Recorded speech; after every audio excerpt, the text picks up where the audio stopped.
Welcome to our channel. Today we how to authenticate with IRS IP PIN for identity verification. Complete guide step by step clearly.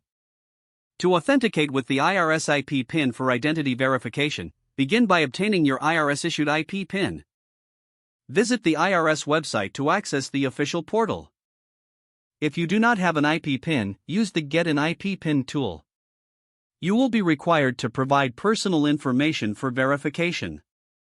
This includes your social security number and your filing status. Once verified, the IRS will issue an IP PIN for the tax year.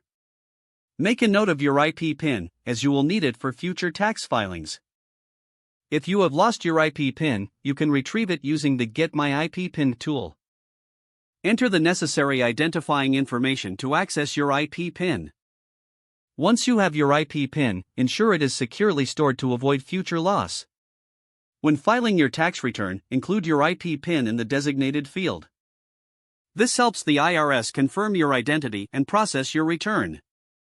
If you are filing electronically, make sure to enter the IP PIN during the submission process. If you are filing by mail, write your IP PIN on your tax return. This step ensures your return is associated with your identity properly.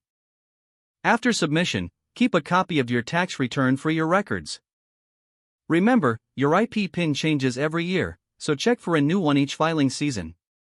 If you experience issues or have questions, contact the IRS directly for assistance.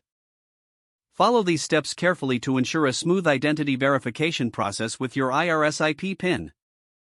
If the page does not load, refresh the browser or try again in a private or incognito window. Make sure you are using the correct email address, then retype it carefully to avoid small typos.